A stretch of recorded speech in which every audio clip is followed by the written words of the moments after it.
So Wow. no, so there were many things. They twisted people's minds in all kinds of ways. In fact, they're still doing it in Russia. Mm. But I had good preparation for that. I had good theoretical preparation, and most of all, I had the desire.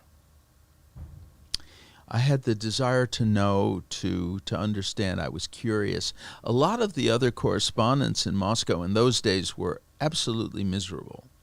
They didn't want to be there. They knew that for the purposes of their careers, they had to spend a couple of years in dreary, uninteresting Moscow, the place where there were no decent restaurants, no decent stores, nothing to do, and where their wives were slowly going crazy, with boredom and irritation, which they vented, of course, on Right. their husbands, and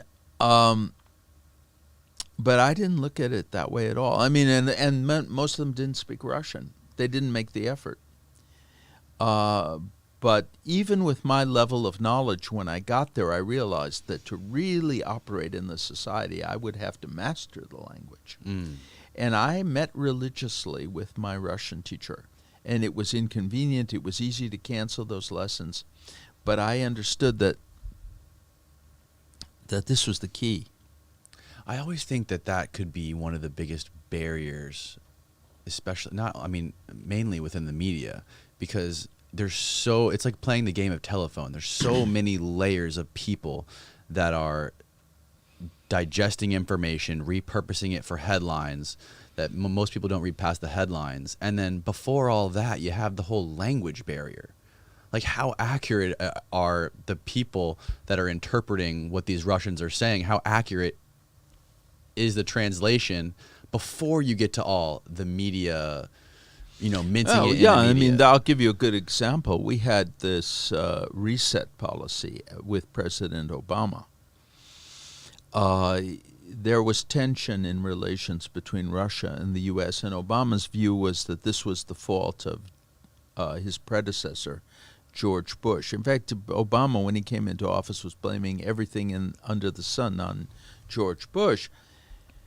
And so he announced a new policy, and it was called the policy of reset. Now, Boris Nemtsov, a Russian democratic leader who was murdered in February 2015, and we talked to a guy who I won't name, who was going to be Obama's chief Russian advisor.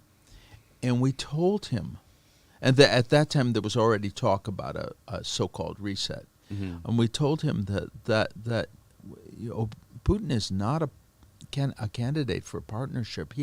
He's a candidate for deterrence. And of course he didn't want to hear any of it. And his career was tied up with, of course, supporting whatever Obama desired.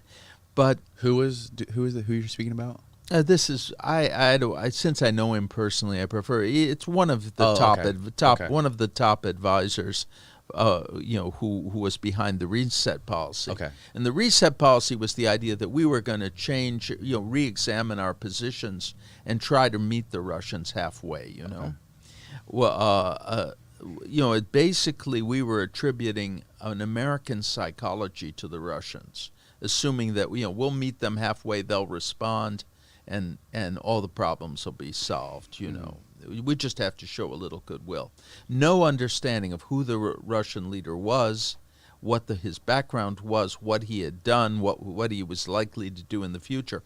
And then to top everything off, when they announced the reset policy, Hillary Clinton presented a red button to Sergei Lavrov, who was the Russian foreign minister, with the word reset in Russian, with a word for reset in Russian that was incorrect.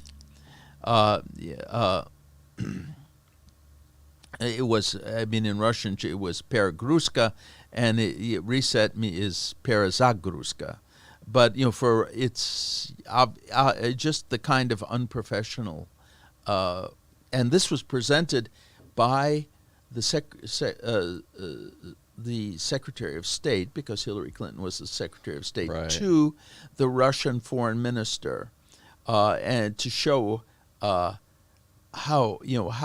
sensitive we are to Russian culture. And of course, the word that we chose was that for our policy was mistranslated, and the Russian word that was on the gift, on the red button, was not the correct word. Do you know what the actual word was? Like what it actually translated to in Russian?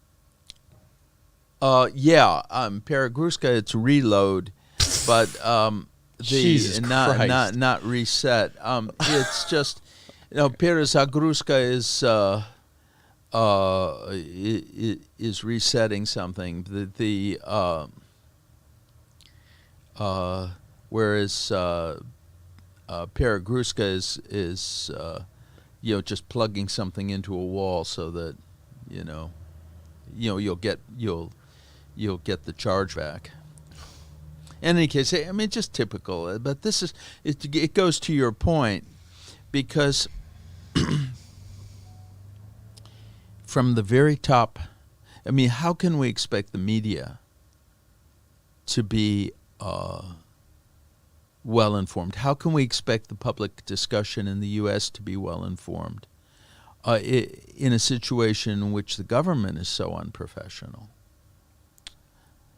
And let's face it, understanding Russia is not simple. Yeah, I love it takes work. The famous Mark Twain quote, if you don't read the newspaper, you're uninformed. If you do read the newspaper, you're misinformed. Yeah, it shouldn't be that way. It shouldn't be that way.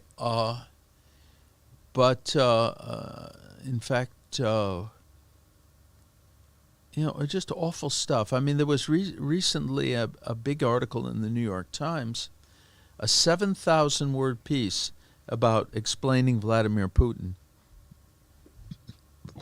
and his rise to power. Not a single word about the apartment bombings, which are the real reason why he came to power. Why do you think that is? I think that people reject and are openly hostile to things they don't understand or that are really outside their familiar kind of frame of reference.